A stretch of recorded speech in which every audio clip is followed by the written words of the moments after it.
ఇప్పుడు మన Nandyal parliament MP గారైన బైరెడ్డి శబరి గారు రెండు మాటలు మాట్లాడారు. అందరికీ నమస్కారం. ఈరోజు మన ముఖ్యమంత్రి గారు నారా చంద్రబాబు నాయుడు గారు ఇక్కడికి రావడము, అలాగే అన్న చెప్పినట్టు జూలైలోనే మనకు ఇక్కడ గేట్లు వదలడము, ఈరోజు హారతి ఇవ్వడము అనేది మల్లికార్జున స్వామి ఆశీస్సులు తీసుకోవడం అనేది ఇది నిజంగా మనకు అందరికీ కూడా ఈ 5 సంవత్సరాలు కాదు కదా, సంవత్సరంలోనే మన నంద్యాల చాలా బాగా డెవలప్ అవుతుందని మీరు గమనించారు. మొన్న బడ్జెట్ ఏదైతే ఉందో, మరి ఆంధ్రప్రదేశ్ తప్ప ఏమి వినపడలే నాకు బడ్జెట్లో. ఎందుకంటారో అది కేవలం మన ముఖ్యమంత్రి గారి చేసిన ఇదే తప్ప ఇంకా వేరే ఏం లేదు. మన రాయలసీమకు ఫండ్స్ ఇచ్చారు, 4,000 కోట్లు ఇచ్చారు. మరి ఇవన్నీ ఎందుకు జరుగుతున్నాయి? ఎందుకంటే మన ముఖ్యమంత్రి గారు విజనరీ లీడరు తప్ప ఇంకా వేరే ఎవ్వరూ చెయ్యలేరు. కాబట్టి అట్లాగే ఒకటి మనకు నీటి సమస్య అని అంటున్నారు.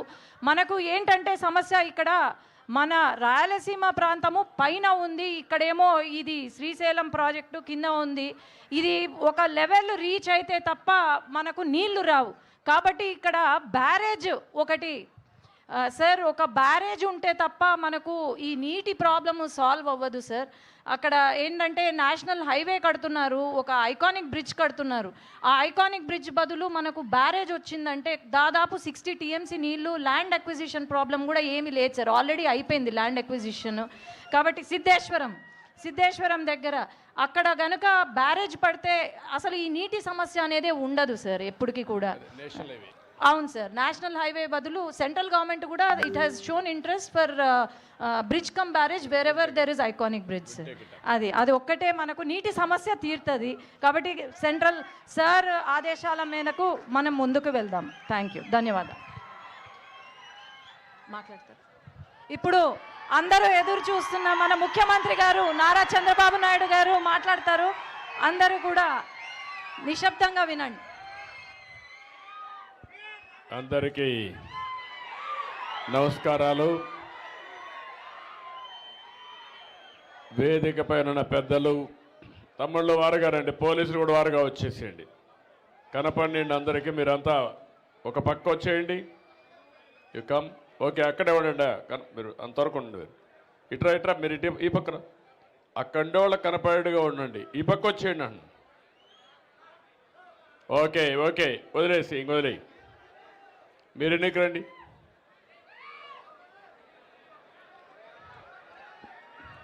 ఏం తమ్ముళ్ళు హుషారుగా ఉన్నారా? ఏమమ్మా ఆడబిడ్డలు మీరు బాగున్నారా? మంచి రోజులు వచ్చాయి. ఇంకా రాబోయే రోజులు అన్నీ మంచి రోజులే ఉండాలని మనస్ఫూర్తిగా ఆకాంక్షిస్తున్నా. ఇప్పుడే బ్రహ్మరాంబ మల్లికార్జున స్వామి దర్శనం చేసుకున్నాను. దర్శనం చేసుకొని నేరుగా ఇప్పుడు మీ దర్శనం చేసుకొని ఇంత మునిపి శ్రీశైలంలో జలహారతి ఇచ్చి మళ్ళీ ఇప్పుడు మడకసరికి వెళ్ళాలి. అక్కడ కూడా పేదవాళ్ళ పింఛన కార్యక్రమాలు ఏ విధంగా జరిగాయో సమీక్ష చేయడానికి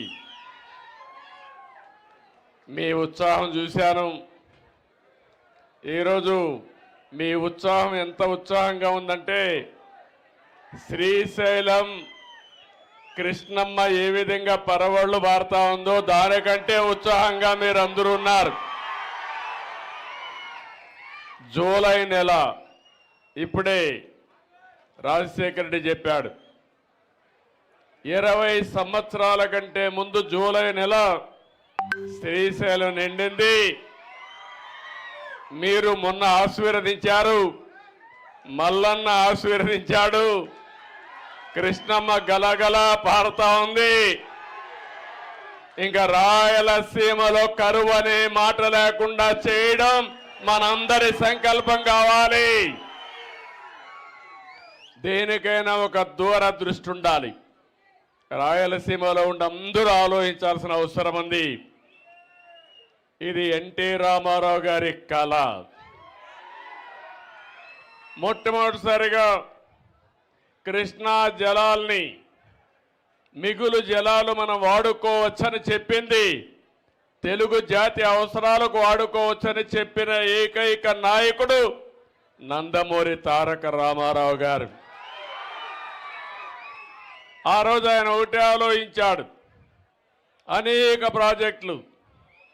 తెలుగు గంగ మీరు గుర్తుపెట్టుకోవాలి, తెలుగు గంగ ప్రాజెక్ట్ని తమిళనాడుకు నీళ్లు ఇవ్వాలంటే, పైపులు భూములు వేసి తీసుకుపోవాలంటే నా రాయలసీమకు నీళ్లు ఇచ్చిన తర్వాతనే చెన్నైకి నీళ్లు వెళుతాయని చెప్పి సాధించిన వ్యక్తి నందమూరి తారక రామారావు గారు. ఎస్ఎల్ మీరు ఇంకొక పక్క చూస్తే అందరి నీవా కానీ, SRBC కానీ, లేకపోతే నగిరి గాలేరు కానీ అన్ని కాలువలు రిజర్వాయర్లు ప్రారంభించింది ఆయన. అవి పూర్తి చేసింది నేనని మీ అందరికీ విజ్ఞప్తి చేస్తున్నా. నేను ఒకటే ఆలోచించాను, నేను కూడా రాయలసీమలోనే పుట్టాను, కానీ మీరు ఇంకా వెనకబడి ఉన్నారు. మొన్న కూడా పనికి రాని పార్టీకి 7 సీట్లు గెలిపించారంటే, అలాంటి వ్యక్తి, రాజకీయాలకు అర్హత లేని వ్యక్తికి మళ్ళా 7 సీట్లు గెలిపించారంటే ఎక్కడో మనలో ఇంకా చిన్న లోపం ఉంది. పూర్తి చేసింది నేనని మీ అందరికీ విజ్ఞప్తి చేస్తున్నా.